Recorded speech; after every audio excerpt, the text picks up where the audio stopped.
오늘은 우리 옆에 계신 분들께 이렇게 한번 인사해 보십시다. 형제님, 자매님. 자매를 형제라면 안 돼요. 여잔데 형제라면 안 됩니다. 자매님, 형제님. 한 번 더. 자매님, 형제님. 주님의 이름으로 사랑합니다. 축복합니다. 환영합니다. 네.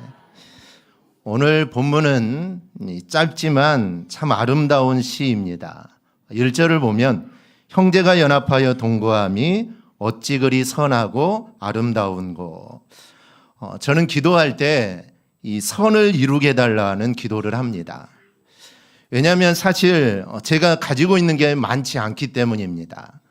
그렇게 똑똑하지도 않고 또 그렇게 유능하지도 않고, 그런데 하나님은 전능하시고 또 완전하십니다. 그리고 그 하나님은 나의 아빠 아버지가 되어주십니다.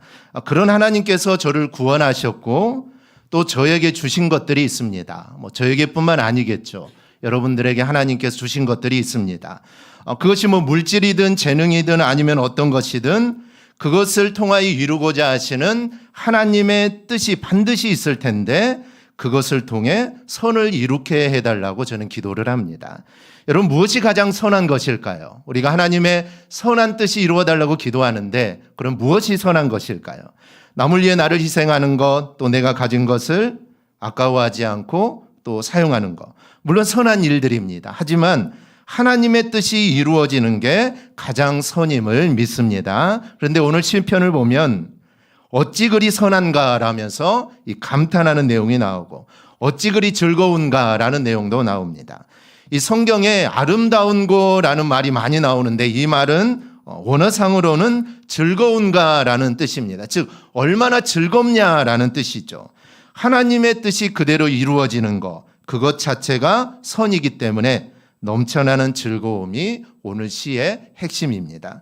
오늘 우리에게도 이러한 즐거움이 가득하기를 축복합니다. 내일이 잘 되고 사업이 잘 되고 또 시험에 합격하고 좋은 직장에 취직하고 가정이 평안하고, 물론 기쁘고 즐거운 일이지만 이러한 잘됨으로 인해 가정이 잘 되고 사업이 잘 되고 내 시험이 합격하고 직장에 취직하는 것, 이런 것들로 인해 하나님의 뜻이 이루어지는 것을 보며 우리 모두 기뻐하기를 축복합니다. 오늘 본문은 하나님이 정말 기뻐하시는 선을 말씀합니다. 그러니 우리는 이 말씀 시편 133편에 우리의 눈과 마음을 좀 고정할 필요가 있습니다.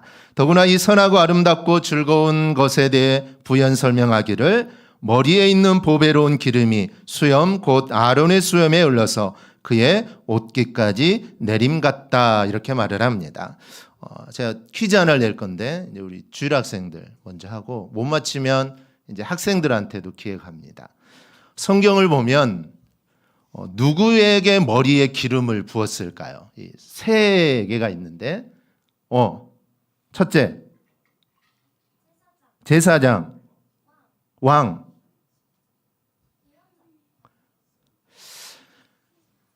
약간 맞다고 해줄게요. 선지자, 예언자. 나오세요. 선물 있어요. 선물. 선물 2장. 도서상품권이에요. 왕이나 제사장이나 선지자를 세울 때 머리에 기름을 붓습니다. 그래서 우리가 이제 세례 받을 때도 하고 또 목사 안수 받을 때도 머리에 이렇게 안수를 하는 게 거기에 있습니다.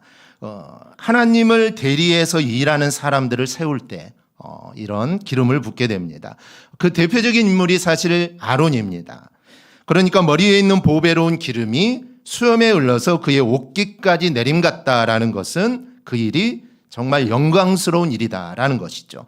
여기서 부연 설명이 하나 더 나옵니다. 헐몬의 이슬이 시온의 산들에 내림 같도다. 헐몬산은 이스라엘 제일 북쪽에 있는 산입니다.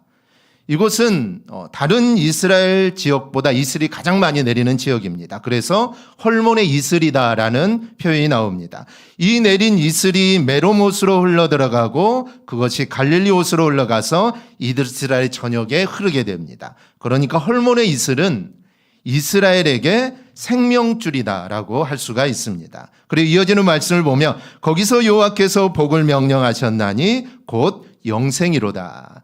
거기는 이슬이 내린 시온을 의미합니다. 그리고 거기서 여호와께서 내리신 명령이 있는데 그게 바로 영생이라는 것이죠. 이 선하고 아름다운 일은 하나님이 생명을 주시고 복을 주시는 것과 비교하여 이렇게 설명을 합니다.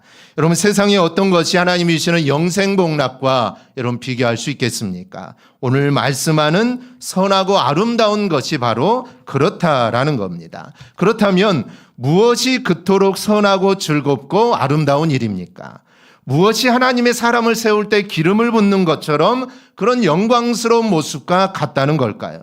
무엇이 생명의 근원이 되는 것 같고 무엇이 하나님이 명령하신 영생복락과 같다라고 말씀합니까? 그것이 바로 형제가 연합하여 동거하는 것이 그렇게 아름답고 기쁜 일이다라는 것이죠.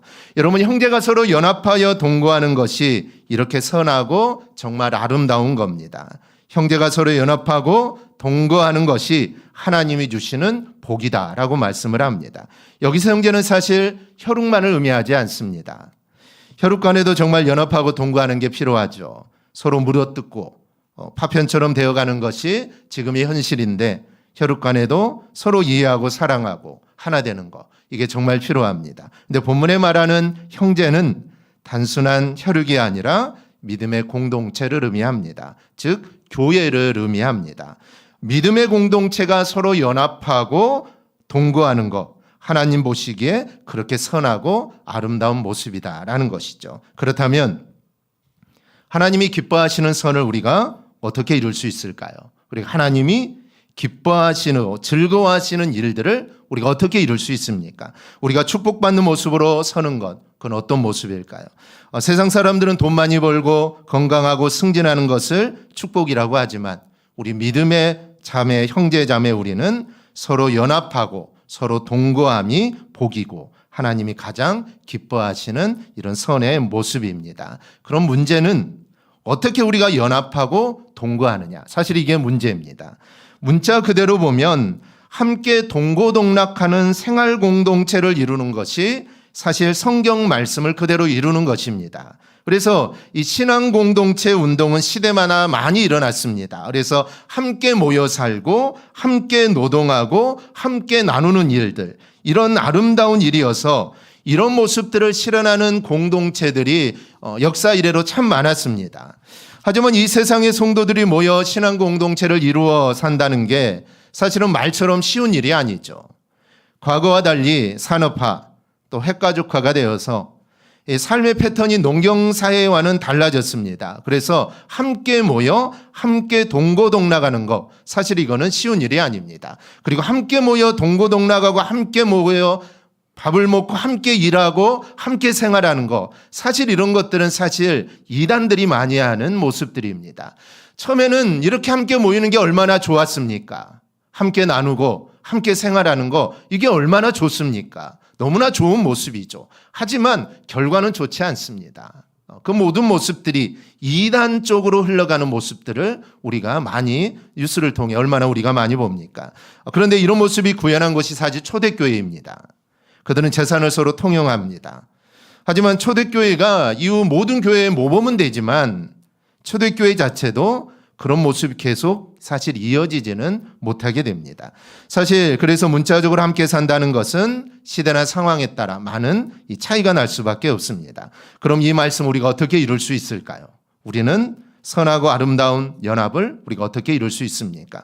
우리는 문자적인 의미를 넘어서 실제적인 의미에서 성도는 하나로 연합하고 함께 거하는 그런 모습을 이룰 수 있습니다. 그래서 이 선하고 아름다운 연합은 시편에만 나오는 말씀이 아니라 우리가 구현해 나갈 수 있고 또한 구현해 나가야 할 그런 모습들입니다. 저는 이것을 이루는 방법에 대해서 우리가 실천적으로 세 가지를 좀 함께 생각해 보려고 합니다. 첫째는 예배 공동체로 선하고 아름다운 연합을 이룰 수 있습니다. 아름답고 선한 연합이라고 했는데 사실 어떻게 하면 이걸 우리가 이룰 수 있을까? 우리는 늘 생각해 봐야 합니다. 그 첫 번째 힌트는 오늘 본문의 제목에 있습니다. 시편을 보면은 이 덜어 제목이 붙어 있는 곳이 있습니다. 그 시를 해석할 때 이 제목을 참고하기도 하죠. 오늘 시편 133편에도 제목이 붙어 있습니다. 우리 한번 제목 한번 같이 읽어볼까요? 자기 성경 보십시오. 우리 133편 그 위쪽에 있는 글입니다. 읽습니다. 시작. 네, 133편은 다윗의 시, 곧 성전에 올라가는 노래라고 되어 있습니다. 이 다윗의 시는 이 다윗이 지었다는 뜻이겠죠. 그리고 중요한 것은 그 다음 성전에 올라가는 노래라고 되어 있는 부분입니다. 그러니까 이 시는 이스라엘 백성들이 절기를 맞아 성전에 올라가면서 불렀던 노래다라는 것이죠. 절기가 되면 이스라엘 사람들은 성전을 향해 올라갑니다. 그러면서 그들은 이 시편 133편을 부르면서 노래하면서 성전을 향해 올라간다라는 것이죠. 그럼 성전에는 왜 올라갈까요? 성전에 올라가는 이유는 단 하나입니다. 바로 예배하기 위해서 그들은 성전에 올라갑니다. 이들은 예배하기 위해 성전에 올라가면서 형제가 연합하여 동거함이 어찌 그리 선하고 아름다운 거라는 찬양을 하면서 그들은 성전을 향해 올라갑니다. 여러분, 연합하고 동거하는 1차적인 방법은 여러분 바로 예배에 있습니다.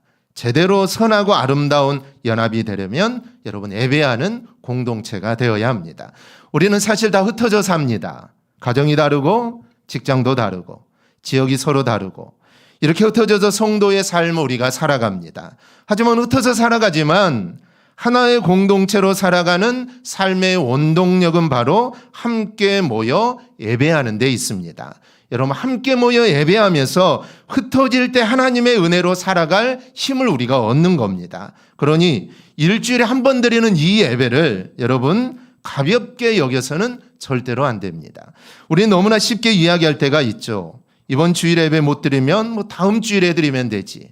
오늘은 바쁘니까, 오늘은 좀 급한 일이 있으니까 다음에 예배 드리면 되지. 하지만 이런 생각은 연합하여 동거하는 선한 일에 대해 그 가치를 모르고 하는 정말 어리석은 말입니다. 여러분, 정말 어려워도 힘을 내서 함께 모여서 예배하는 것, 이게 바로 하나님 앞에서 얼마나 선한 일인지, 하나님이 얼마나 기뻐하는 일인지 모릅니다. 그리고 하나님은 이렇게 연합하려고 예배당을 찾는 당신의 자녀들에게 사실 새로운 힘들을 우리에게 주시는 겁니다. 여러분, 스케줄 관리를 잘 하시죠? 스케줄 관리를 잘해야 사실 효율적으로 일을 할 수 있습니다. 그런데 여러분, 세상 일만이 아닙니다. 주일에 형제가 서로 연합하여 동거하는 선하고 아름다운 일, 하나님이 정말 기뻐하시는 일, 이 일을 방해받지 않도록 우리는 사실 스케줄 관리를 여러분 잘해야 합니다. 사실 악한 영은 우리로 하여금 예배하지 못하도록 합니다. 예배하지 못하도록 상황을 이끌어갑니다. 그렇기 때문에 스케줄 관리를 잘해야 한다는 것이죠. 전에도 한번 말씀드렸는데요. 에베소 4장 26절 27절입니다. 분을 내어도 죄를 짓지 말며 해가 지도록 분을 품지 말고 마귀에게 틈을 주지 말라. 해가 지도록 분을 품지 말라고 합니다. 사실 해가 진다는 것은 우리에게는 어떤 의미가 있죠? 오늘 해가 졌다. 하루가 끝났다. 이제 하루가 마무리됐다라는 것이죠. 그런데 이스라엘에게는 해가 진다는 것은 우리와 의미가 좀 다릅니다. 이스라엘에 해가 진다는 건 어떤 의미가 있을까요? 그들은 하루가 시작된다라는 의미입니다. 그래서 안식일은 언제부터 언제죠? 토요일 해질 때부터 그 다음 날입니다. 즉 이스라엘에게는 해가 진다는 것은 하루가 끝났다라는 의미가 아니라 이제 새로운 하루가 시작된다라는 의미이죠. 그렇기 때문에 해가 질 때까지 분을 가지고 있는 것은 새로운 날에도 분을 버리지 못하는, 그 분이 계속해서 지속되는 상태를 의미합니다. 그렇게 하지 말라라는 것이죠. 왜냐하면 마귀에게 여러분 틈을 주는 것이기 때문입니다. 여러분, 분한 마음을 가지고 예배 자리에 오면 어떻게 될까요? 내 안에 미워하는 사람이 있습니다. 분이 막 내 안에 가득합니다. 예배 자리에 나왔습니다. 그리고 예배를 드립니다. 그러면 어떻게 될까요? 하나님 말씀이 들릴까요? 들리지 않습니다. 그 사람만 생각나겠죠. 그 사람, 나에게 분을 주고 내가 싫어하는 그 사람만 생각날 겁니다. 그러면 예배가 되지 않습니다. 하나님 말씀이 들려지는데도 말씀이 들리지 않고 온전하게 예배에 집중할 수 없습니다. 그러니 여러분, 온전한 예배를 위해서는 이런 스케줄 관리도 여러분 잘 해야 합니다. 스케줄 관리를 잘하라는 것은 한마디로 예배 준비를 잘하라라는 것입니다. 주일날 급한 일이 생기지 않도록 미리미리 해결해 놓기, 가급적 일찍 자기, 헌금도 미리 준비하기, 기도로 예배를 준비하기, 이 등등이 있습니다. 우리 청년들 참 늦게 잡니다. 제가 토요일은 좀 빨리 자라고 하는데 빨리 잤다고 해요. 빨리 잤대요. 어제 새벽 1시에 잤대요. 새벽 2시에 잤대요. 빨리 잔 거래요. 우리 청년들한테 제가 빨리 자라, 하루를 넘기지 말고 토요일 넘기지 말고 자라.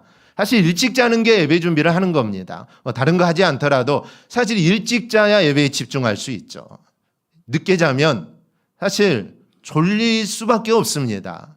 잠을 많이 못 자면 이 졸리는 거죠. 그럼 말씀을 듣다 보면은 이게 눈꺼풀이 감깁니다. 말씀에 사실 집중할 수가 없어요. 그렇기 때문에 일찍 자는 게 필요합니다.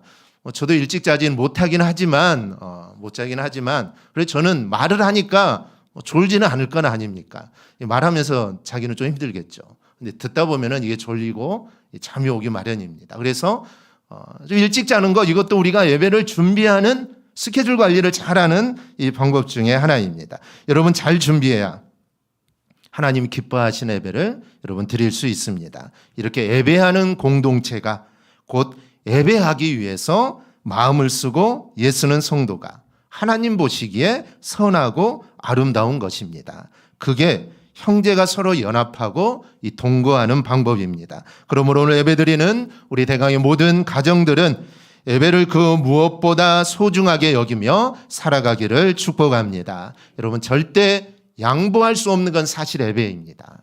그래서 우리가 코로나를 거치면서도 정말 교회가 이 예배만큼은 정말 양보할 수 없어서 정말 어떻게든 예배하려고 정말 얼마나 우리가 많은 애를 썼습니까? 예배가 중요하지 않으면 코로나 기간 동안 한 2년 동안 예배를 쉬어도 되는 것 아닙니까? 쉬고 다시 모여서 예배도 되지 않습니까? 하지만 예배라는 것은 사실 포기할 수 없는 겁니다. 다른 것은 좀 포기하더라도 하나님께 나와 예배하는 것은 사실 우리가 양보할 수 없고 포기할 수 없는 것입니다. 그래서 무슨 일이 있어도 어떤 일이 있어도 우리가 예배하려고 애쓰지 않습니까? 즉 예배라는 게 그렇게 중요한 것입니다. 이러한 마음을 가지고 평생 예배자로 살아가기를 축복합니다. 둘째는 기도 공동체로 선하고 아름다운 연합을 이룰 수 있습니다. 오늘 우리가 살피는 연합과 동거는 단순한 문자적인 의미가 사실 아닙니다.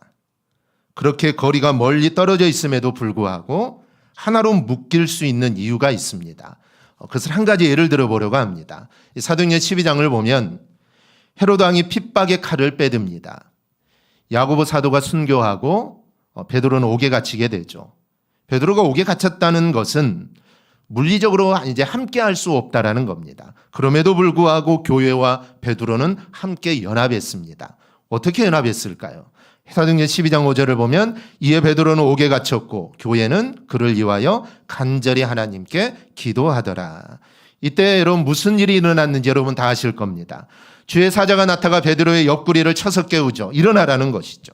그의 손에 차였던 쇠사슬이 스스로 풀어지고 산사를 따라서 첫째 파수, 둘째 파수를 지나는데 아무도 베드로를 발견하지 못합니다.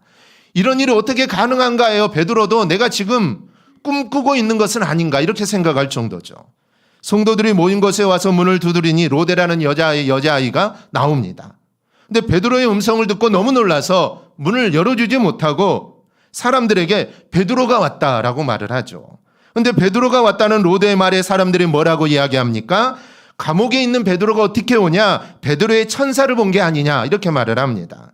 베드로가 들어오고서야 그들은 베드로가 진짜 온 것을 알게 됩니다. 그때가 언제였을까요? 그들이 베드로를 위해 간절히 기도하고 있을 때입니다. 이렇게 기도는 거리와 상관없이 성도를 하나로 연합해 주는 것. 이게 바로 여러분 기도입니다. 요즘 저는 마음이 참 무겁습니다. 육신에 연약한 성도들이 병원에 입원하는 성도들이 있기 때문입니다. 참 마음이 아픈데요. 사실 전에는 함께 예배했는데 지금은 함께 사실 예배하지 못합니다. 어제 우리 김정희 목사님 가까이 계셔서 어제 좀 다녀왔는데 가니까 너무나 좋아하시더라고요. 좀 많이 좋아지셨어요. 처음에 입원하셨을 때보다 지금 좀 좋아지셨는데 얼마나 좋아하시는지 모릅니다. 다 알아보시고 또 말도 하시고 그러는데 이제 틀니를 빼놔서 사실 말을 좀 알아듣기 힘든데 계속 말을 하시더라고요. 그래서 나오는데 이 두 손을 들어서 막 이렇게 흔드시더라고요. 얼마나 반가우면 가는데 막 두 손을 들어서 흔드는데 그 모습을 보고 마음이 얼마나 아픈지 함께 예배하고 함께 전도하고 교회 오셔서 마당도 쓰신 모습이 정말 몇 개월 전이었는데 육신의 연약함으로 인해 그렇게 병원에 있는 모습을 보니까 참 마음이 아프고 참 마음이 무거웠습니다. 나이가 들고 또 육신이 연약해지니 사실 어쩔 수 없지 않겠습니까? 우리의 육신을 우리가 어떻게 하겠습니까? 연약해지니까 사실 어쩔 수 없는 모습입니다. 우리 조윤순 권사님도 그러고 또 김재종 지사님도 그러고 또 양기옥 권사님도 그러고 또 병원에 가 있지 않지만 또 집에서 연약한 성도들이 얼마나 많습니까? 참 기도할 때마다 성도님들을 생각할 때마다 참 마음이 무겁고 참 기도가 나오지 않을 수가 없습니다. 하지만 우리가 그런 연약한 성도들과 함께 할 수 있는 방법이 있습니다. 그게 바로 여러분 기도하는 길입니다. 멀리 떨어져 있지만 여러분 기도할 때 선하고 아름다운 연합을 여러분 우리는 이룰 수 있습니다. 그러면 우리 하나님께서 성도들의 기도를 들으시고 이 베드로를 건져 주셨듯이 하나님이 저와 여러분의 기도를 들으시고 반드시 연약한 성도들을 일으켜 세워 주실 줄 믿습니다. 여러분 이런 확신을 가지고 여러분 기도하여 하나 되는 우리 모두가 되기를 축복합니다. 여러분 우리는 기도 공동체가 되어야 합니다. 서로 연합하고 동거하는 것은 여러분 기도로 가능합니다. 하나님은 혼자 일하는 게 아니라 서로 기도하면서 하나가 되어 일하기를 원하십니다. 우리 모두 기도의 동역자가 되기를 축복합니다. 셋째로 참여 공동체로 하나 아름다운 연합을 이룰 수 있습니다. 마태복음 25장을 보면 양과 염소 비유가 있습니다. 심판받는 염소들에게 너희는 내가 줄였을 때 먹이지 않았고 헐벗었을 때 입히지 않았고 옥에 갇혔을 때 돌보지 않았다라고 이렇게 말씀합니다. 이들은 언제 그랬냐라고 말하죠. 그러자 지극히 작은 자에게 하지 않는 것이 곧 내게 하지 않는 것이다 라고 말을 합니다. 양들에게는 너희는 내게 줄였을 때 먹였고 헐벗었을 때 입혔고 옥에 갇혔을 때 돌봤다라고 판정하시자 이들도 똑같이 우리가 언제 그랬냐라고 말합니다. 그러자 똑같은 대답을 하시죠. 지극히 작은 자에게 한 것이 곧 내게 한 것이다. 크든 작든 우리가 다른 사람의 어려움에 함께 동참하는 게 바로 서로 연합하는 것이고 하나님이 이를 선하고 아름답게 여기시는 겁니다. 오늘 새벽 말씀이 중풍병에 걸렸던 한 환자를 4명의 사람이 메고 와서 지붕을 뚫고 예수님 앞에 내리는 그 사건이었습니다. 새벽 말씀을 우리가 살피면서 이들이 그 연약한 자들을 위해서 함께했고 그 아픔을 자신의 아픔으로 알았고 그리고 거기에서 끝나는 것이 아니라 자기가 할 수 있는 행동을 했고 그리고 가장 중요한 것은 믿음이라고 했습니다. 믿음이라고 했습니다. 그래서 주님은 그들의 믿음을 보셨다라고 말하죠. 이 중풍병자의 믿음을 보신 게 아니라 그 4명의 사람의 믿음을 보시고 그를 구원해 주시고 그를 일으켜 세워주셨다라는 것입니다. 즉 우리가 연약한 성도들을 긍휼히 여기고 그리고 우리가 할 수 있는 일들을 행하고 그리고 가장 중요한 것 믿음으로 행할 때 하나님은 놀라운 역사들을 이루어준다라는 것이죠. 이게 바로 형제가 서로 연합하고 함께하는 아름다운 모습입니다. 이 대강교회는 함께 아파하고 함께 기뻐하는 그런 공동체가 되기를 소망합니다. 무엇이든지 하나님 함께하는 교회가 되기를 소망합니다. 그래 정말 하나님이 기뻐하시는 교회가 되기를 축복합니다.